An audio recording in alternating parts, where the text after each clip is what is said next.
Hello दोस्तों, good morning. स्वागत है एक बार फिर से आप सभी का एमजेड एजुकेशन में। दोस्तों आज है 6 फरवरी। आज की इस वीडियो में हम लोग बात करने वाले हैं 6 फरवरी 2021 के करंट अफेयर के सभी इंपॉर्टेंट क्वेश्चंस के बारे में।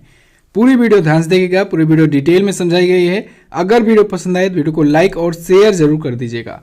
और हाँ दोस्तों, अगर आपने अभी तक चैनल को सब्सक्राइब नहीं किया है, चैनल को सब्सक्राइब कीजिए, बेल आइकन को प्रेस कीजिए, जिससे आने वाली वीडियोज का नोटिफिकेशन भी आपको मिलता रहे।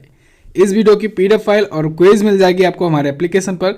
गूगल प्ले स्टोर से जाकर के आप एप्लीकेशन डाउनलोड कर सकते हैं। चलिए बात करते हैं लास्ट डे के क्वेश्चंस की। लास्ट डे का पहला क्वेश्चन था AR रहमान को किस वर्ष पद्म भूषण से सम्मानित किया गया। तो इनको दोस्तों 2010 में पद्म भूषण से सम्मानित किया गया था।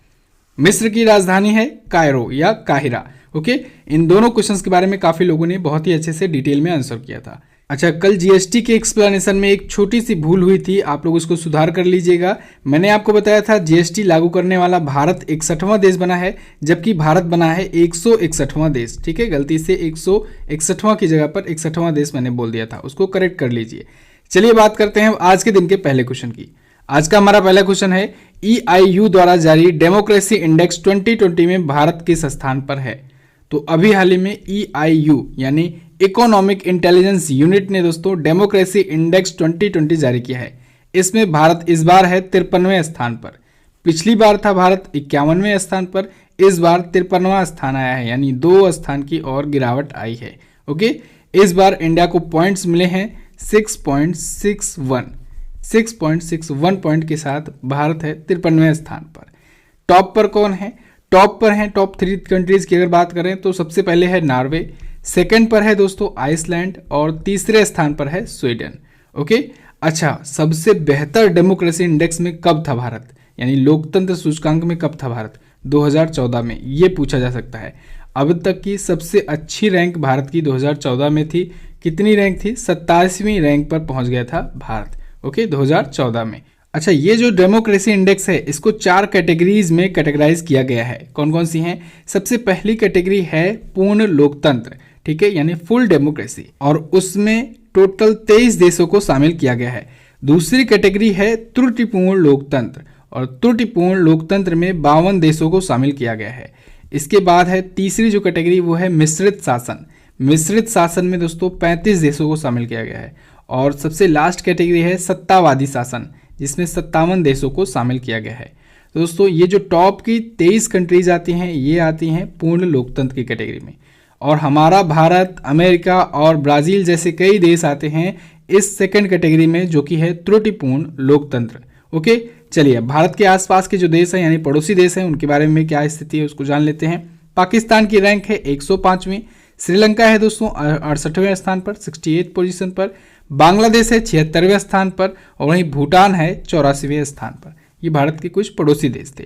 इस रैंकिंग में कुल देश शामिल थे 167। ओके, अगला क्वेश्चन देखते हैं। अगला क्वेश्चन है भारतीय रिजर्व बैंक यानी RBI ने वित्तीय वर्ष 2021-22 के लिए GDP ग्रोथ रेट का अनुमान कितना बताया भारत का। तो दोस्तों RBI ने 2021-22 के GDP ग्रोथ रेट का अनुमान बताया है 10.5%। कितना? 10.5% प्लस में, यानी पॉजिटिव बढ़ेगी इकोनॉमी। कब? अगले वित्तीय वर्ष में। ये जो अगला वित्तीय वर्ष शुरू हो रहा है 1 अप्रैल से और जो चलेगा 31 मार्च 2022 तक, उस वित्तीय वर्ष के बारे में RBI ने अपना प्रेडिक्शन किया है GDP ग्रोथ रेट का। ओके, 10.5%। RBI ने यह भी बताया है दोस्तों कि ये जो चालू तिमाही है इसमें मुद्रास्फीति यानी इन्फ्लेशन 5.2% की दर से रहेगा, और अगले फाइनेंशियल ईयर की तीसरी तिमाही जो होगी उसमें मुद्रास्फीति यानी इन्फ्लेशन यानी महंगाई दर जो होगी वो घट करके 4.3% हो जाएगी। अच्छा, ये मुद्रास्फीति क्या होता है, यानी इन्फ्लेशन होता क्या है? तो दोस्तों इन्फ्लेशन का मतलब ये हुआ, कोई भी कंट्री है, किसी भी कंट्री की इकोनॉमी जो होती है वो अगर टाइम टू टाइम, टाइम के साथ साथ, टाइम बढ़ने के साथ साथ अगर उसमें जो भी माल होते हैं, प्रोडक्ट होते हैं, जो भी सर्विसेज होती हैं, उनकी प्राइजेज में अगर वृद्धि देखी जाती है तो वो वृद्धि किस दर से हो रही है, उनकी महंगाई किस दर से बढ़ रही है, इसी को मुद्रास्फीति कहा जाता है, या इन्फ्लेशन कहा जाता है, या फिर महंगाई दर कहा जाता है। ध्यान रखिएगा, ये छोटी छोटी डेफिनेशंस भी पूछी जाती हैं। ओके, GDP और मुद्रास्फीति में बेसिक डिफरेंस यही है। GDP यानी ग्रॉस डोमेस्टिक प्रोडक्ट, इसका मतलब ये हुआ किसी एक फाइनेंशियल ईयर में कितना सेवाओं और वस्तुओं के उत्पादन में वृद्धि हुई है। उत्पादन में वृद्धि के प्रतिशत को कहते हैं। और जो मुद्रास्फीति यानी महंगाई दर जो होती है ये बताती है कि महंगाई कितनी दर से बढ़ रही है। ठीक है, दोनों में अंतर है। चलिए अब आरबीआई आया है, आरबीआई के बारे में जान लेते हैं। आरबीआई यानी रिजर्व बैंक ऑफ इंडिया, स्थापना कब हुई? 1 अप्रैल 1935 को स्थापना हुई। बाद में 1 जनवरी 1949 को इसको राष्ट्रीयकृत कर दिया गया, यानी नेशनलाइज कर दिया गया। आरबीआई का हेडक्वार्टर है मुंबई में। और आरबीआई के पहले गवर्नर कौन थे? Osborne Smith. पहले भारतीय गवर्नर कौन हुए? सीडी देशमुख। वर्तमान में गवर्नर कौन है? शक्तिकांत दास। किस नंबर के हैं? 25वें नंबर के हैं। अच्छा, मॉनेटरी पॉलिसी को कौन डिसाइड करता है? आरबीआई डिसाइड करता है। आरबीआई की कमेटी बैठाई जाती है। मॉनेटरी पॉलिसी यानी कि रेपो रेट, बैंक रेट, ये सब वगैरह। ठीक है, ये जो कि मैं आपको बहुत ही अच्छे से कई बार बता चुका हूं। चलिए बात करते हैं अगले क्वेश्चन की। अगला क्वेश्चन है, भारत और अमेरिका के बीच युद्ध अभ्यास नामक सैन्य अभ्यास का 16वां संस्करण कहां आयोजित हुआ? तो ये दोस्तों आयोजित होने वाला है 8 फरवरी से चलेगा 21 फरवरी के बीच में। कहां पर आयोजित होगा? राजस्थान में आयोजित होगा। भारत और अमेरिका के बीच में होता है दोस्तों युद्ध अभ्यास, नाम का ही ये सैन्य अभ्यास है, यानी इस सैन्य अभ्यास का नाम ही युद्ध अभ्यास है। ओके, आप लोग युद्ध अभ्यास से कंफ्यूज मत होइएगा। तो भारत और अमेरिका के बीच में होता है, इस बार इसका 16वां संस्करण है। ठीक है, इंडिया और पाकिस्तान के बॉर्डर पर राजस्थान में आयोजित किया जाना है। अगला क्वेश्चन देखते हैं। अगला है, हाल ही में किसने स्विच दिल्ली नामक अभियान शुरू किया? तो अभी हाल ही में दोस्तों दिल्ली के सीएम अरविंद केजरीवाल ने स्विच दिल्ली नाम का एक कैंपेन शुरू किया है। ये कैंपेन क्यों शुरू किया गया है? इलेक्ट्रिक वाहनों के उपयोग को बढ़ावा देने के लिए, लोगों को इसके बेनिफिट्स को समझाने के लिए कि अगर आप इलेक्ट्रिक व्हीकल्स पर स्विच करते हैं तो आपको क्या क्या बेनिफिट्स मिलेंगे, आप दिल्ली के लिए क्या कर सकते हैं, दिल्ली को प्रदूषण मुक्त बना सकते हैं। ठीक है, अपने आसपास के वातावरण को, एनवायरनमेंट को फ्रेश कर सकते हैं। तो इसी वजह से लोगों से आग्रह किया जाएगा, लोगों से रिक्वेस्ट की जाएगी, लोगों में जागरूकता फैलाई जाएगी कि वो डीजल पेट्रोल वाहनों को छोड़ करके अगर वो सक्षम हो तो वो इलेक्ट्रिक व्हीकल्स को प्रेफर करें।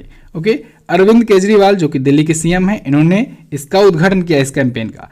अच्छा, दिल्ली के ही डिप्टी सीएम हैं मनीष सिसोदिया। अभी कल इनके बारे में एक क्वेश्चन आया था।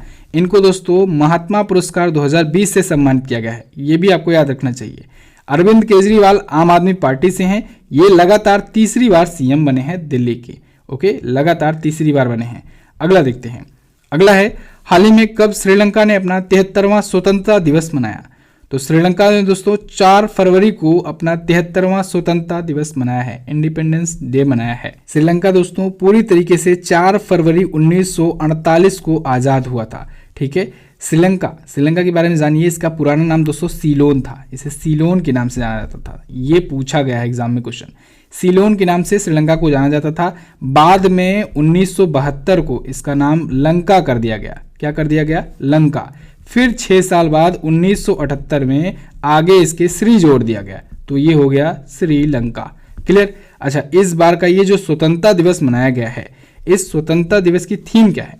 इसकी थीम है प्रॉस्पेरस टुमारो, प्रॉस्पेरस मदरलैंड। याद रखिएगा। श्रीलंका आया है, देखिए मैप में है कहाँ पर, भारत के नीचे ये रहा श्रीलंका। अच्छा, भारत से श्रीलंका के बीच की दूरी आपको पता है कितना है? सिर्फ 32 किलोमीटर। 32 किलोमीटर की दूरी पर है श्रीलंका। ओके, महिंदा राजपक्षे यहाँ के प्राइम मिनिस्टर हैं। गोटाबाया राजपक्षे इन्हीं के छोटे भाई हैं जो कि हैं यहाँ के प्रेसिडेंट। श्री जयवर्धनेपुरा कोट्टी यहाँ की है कैपिटल। मुद्रा है श्रीलंकाई रुपया। संसद का नाम होता है पार्लियामेंट। अगला क्वेश्चन देखते हैं। अगला क्वेश्चन है, 4 फरवरी 2021 को किस घटना के 100 वर्ष पूरे होने पर शताब्दी समारोह मनाया गया?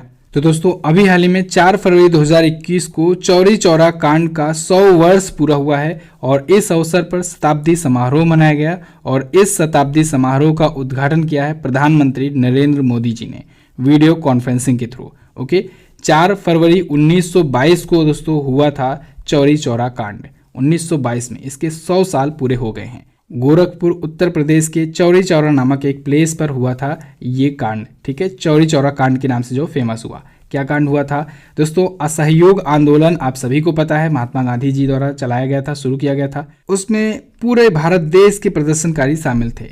कुछ प्रदर्शनकारी उग्र हो गए अचानक से और चौरी चौरा नाम के एक पुलिस स्टेशन पर आग लगा दी। वहीं पर चौरी चौरा में एक पुलिस स्टेशन था, उसमें आग लगा दी। ठीक है, पुलिस की यातनाओं के विरोध में। फिर वहां पर 23 पुलिसकर्मियों की मौत हो गई और 3 नागरिकों की मौत हो गई। जिससे आहत होकर के गांधी जी ने असहयोग आंदोलन वापस लिया था। ये भी ध्यान रखना है, इसी वजह से ये इंपॉर्टेंट हो गया है। असहयोग आंदोलन दोस्तों गांधी जी ने 1922 में ही वापस लिया था। चलिए मैं आपको पूरा सीरियल वाइज बता देता हूँ, क्योंकि ये पूछा जाता है।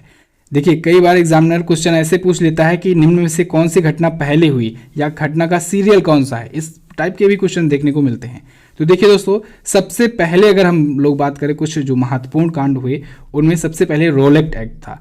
रोलेक्ट एक्ट लाया गया कब? 18 मार्च को। 18 मार्च 1919 को रोलेक्ट एक्ट लाया गया, जो कि भारतीयों के खिलाफ था, ऑब्वियस सी बात है। इसके बाद जलियांवाला बाग हत्याकांड हो गया 13 अप्रैल 1919 को, ये तो आपको याद ही होगा। उसके बाद जलियांवाला बाग हत्याकांड हुआ, रोलेट एक्ट लाया गया। इसी सब के विरोध में महात्मा गांधी जी ने 1920 में शुरू कर दिया असहयोग आंदोलन, और ये असहयोग आंदोलन अभी चलेगा 1922 तक, ठीक है, चौरी चौरा कांड के बाद तक। फिलहाल बीच में अभी जानते हैं। इसके बाद दोस्तों हुआ ये चौरी चौरा कांड। कब हुआ? 1922 हुआ। 1922 में 4 फरवरी के टाइम पर हुआ, बताया मैंने आपको क्या हुआ था। इसके बाद ही महात्मा गांधी ने कहा हम तो अपना अहिंसा के हिसाब से आंदोलन करना चाहते थे, आप लोग हिंसक हो गए, आप लोग पुलिस वालों को ही जला डाले, स्टेशन को ही जला डाले, तो ये असहयोग आंदोलन चलाने का कोई मतलब नहीं रहा। इस वजह से उन्होंने असहयोग आंदोलन वापस ले लिया, क्योंकि कहा उन्होंने कि मेरा काम था अहिंसा के हिसाब से चलना, अहिंसा के मार्ग पर चलना, ठीक है। तो 1922 में वापस ले लिया गया असहयोग आंदोलन। फिर उसके बाद 1925 आता है। 1925 में काकोरी कांड होता है। 1925 में 9 अगस्त के टाइम पर काकोरी कांड हुआ, ठीक है। वहां पर ट्रेन लूट लिए थे लोग, ठीक है। तो ये एक सीरियल है, सीरियल वाइज अगर आप लोग याद रखोगे तो आपको याद होगा, और वैसे भी महात्मा गांधी जी की वाली वीडियो में मैंने कवर कर दिया था ये सब चीजें।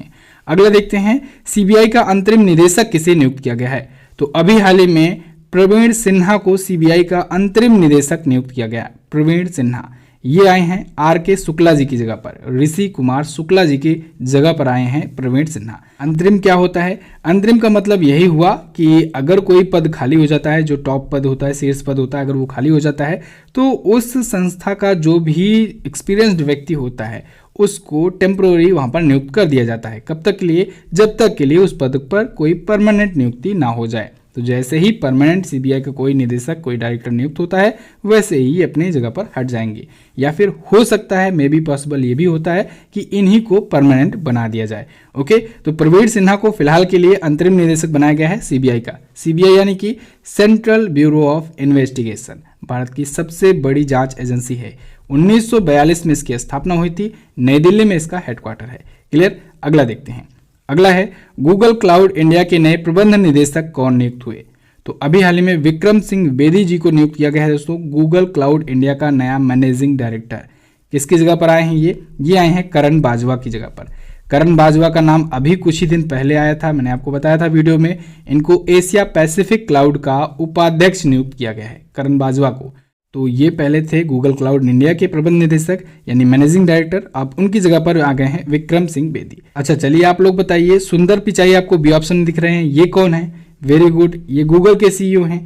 थर्ड ऑप्शन में आपको दिख रहे हैं सत्या नडेला, ये कौन है? ये माइक्रोसॉफ्ट के सीईओ हैं। मनु जैन, ये आपको डी ऑप्शन में दिख रहे हैं, ये कौन है? ये एमआई इंडिया के हैं सीईओ और एमडी। ओके, अगला देखते हैं। अगला क्वेश्चन है, हाल ही में किसे जायद पुरस्कार 2021 से सम्मानित किया गया? तो अभी हाल ही में एंटोनियो गुटरेस और लतीफा इब्न जियातेन, इन दोनों को दोस्तों जायद पुरस्कार 2021 से सम्मानित किया गया है। एंटोनियो गुटरेस ये कौन है? इनका नाम आप लोग अक्सर सुनते होंगे। यूनाइटेड नेशन ऑर्गेनाइजेशन, संयुक्त राष्ट्र संघ के ये अध्यक्ष है, महासचिव कह लीजिए, जनरल सेक्रेटरी हैं। ओके, और जो लतीफ़ा इब्न जियातेन हैं ये फ्रांसीसी मोरक्को एक कार्यकर्ता हैं। तो इन दोनों को दोस्तों जायद पुरस्कार 2021 से सम्मानित किया गया है। इस अवार्ड का पूरा नाम है जायद अवार्ड फॉर ह्यूमन फ्रैटर्निटी 2021। तो इस पुरस्कार के तहत इनको पुरस्कार राशि मिली है $5 लाख की। कितने की? $5 लाख की पुरस्कार राशि इनको दी गई है। अगला देखते हैं। अगला क्वेश्चन है, हाल ही में किसे माल्टा में भारत का नया उच्चायुक्त नियुक्त किया गया? तो अभी हाल ही में संगीता बहादुर को माल्टा गणराज्य में भारत का नया उच्चायुक्त यानी हाई कमिश्नर नियुक्त किया गया है। संगीता बहादुर ये अभी वर्तमान में बेलारूस में है, भारत की राजदूत। 1987 बैच की, 1987 बैच की IFS इंडियन फॉरेन सर्विसेज की ऑफिसर हैं। ये अब हाई कमिश्नर होंगी माल्टा गणराज्य में भारत की। बी ऑप्शन में आपको दिख रहा है शंभुदर्शिनी त्रिपाठी का नाम। ये दोस्तों अभी हाल ही में कजाकिस्तान में भारत के राजदूत नियुक्त किए गए हैं। अजीत विनायक गुप्ता को दोस्तों मिस्र में भारत का नया राजदूत नियुक्त किया गया है। मनीष चौहान, इनको पुर्तगाल में भारत का राजदूत नियुक्त किया गया है। इन तीनों का नाम भी आप लोग याद रखेंगे। अगला, भारत का पहला आर्द्र भूमि संरक्षण केंद्र कहाँ स्थापित किया गया? तो अभी हाल ही में भारत का पहला आर्द्र भूमि संरक्षण केंद्र स्थापित किया गया है चेन्नई में, चेन्नई तमिलनाडु में। ठीक है, वेटलैंड के संरक्षण के लिए यानी आर्द्र भूमि के संरक्षण के लिए स्थापित किया गया है। इसका नाम क्या है? इसका नाम है centre for wetland conservation and management. आर्द्र भूमि, अभी हाल ही में दोस्तों आर्द्र भूमि यानी वेटलैंड के लिए एक विश्व दिवस मनाया गया, वर्ल्ड वेटलैंड डे। कब मनाया गया? 2 फरवरी को मनाया गया, प्रत्येक वर्ष मनाया जाता है। और अभी इसी की याद में दोस्तों ओखला पक्षी अभ्यारण्य जो कि नोएडा उत्तर प्रदेश में है, यहाँ पर एक पक्षी महोत्सव मनाया गया है। ये भी आपको याद रखना चाहिए। अच्छा, अभी कल एक क्वेश्चन आया था, उसमें कुछ लोग कंफ्यूज थे, कुछ लोग कमेंट कर रहे थे चंडीगढ़ को लेकर के।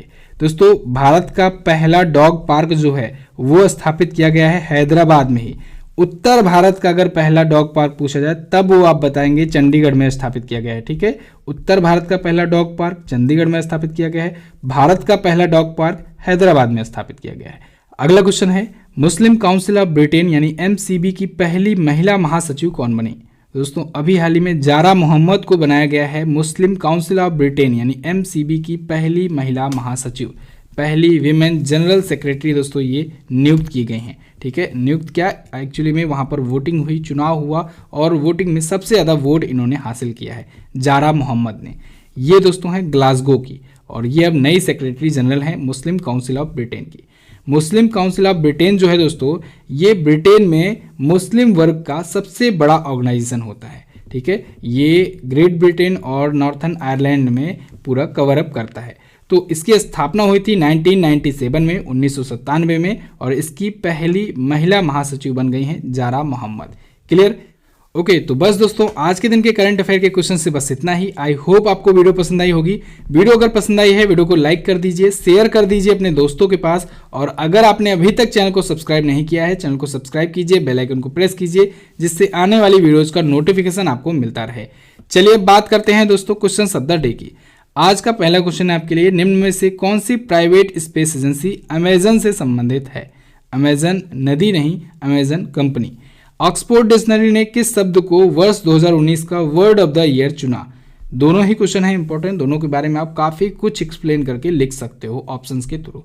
लिखिएगा जरूर डिटेल में। वीडियो को आप देख लियो, जाओ जल्दी से इसकी क्विज सॉल्व कर लो। क्विज मिलेगी हमारे एप्लीकेशन पर। टेलीग्राम ग्रुप से ज्वाइन हो जाओ। टेलीग्राम ग्रुप पर दोस्तों इन सभी वीडियोज का वन लाइनर के रूप में, फॉर्मेट के रूप में, एक सिंगल इमेज में आपको क्वेश्चंस और आंसर प्रोवाइड किए जाते हैं। साथ ही साथ में बाकी जो वीडियोज होती हैं उनकी PDF फाइल भी प्रोवाइड की गई हैं। आप लोग जा करके सब कुछ डाउनलोड कर सकते हैं एक सिंगल चैनल से। टेलीग्राम ऐप ओपन कीजिए, वहां पर सर्च कीजिए MZT एजुकेशन। 22,600 से ज़्यादा सब्सक्राइबर हैं, उसी चैनल को आपको ज्वाइन कर लेना है और वहीं पर सारी PDF आपको मिलेंगी एक जगह पर। ओके, तो बस दोस्तों वीडियो को यहाँ तक देखने के लिए बहुत बहुत धन्यवाद। वीडियो को लाइक और शेयर करने के लिए भी बहुत बहुत धन्यवाद। मिलते हैं अगली वीडियो में, तब तक के लिए नमस्कार, जय हिंद, वंदे मातरम।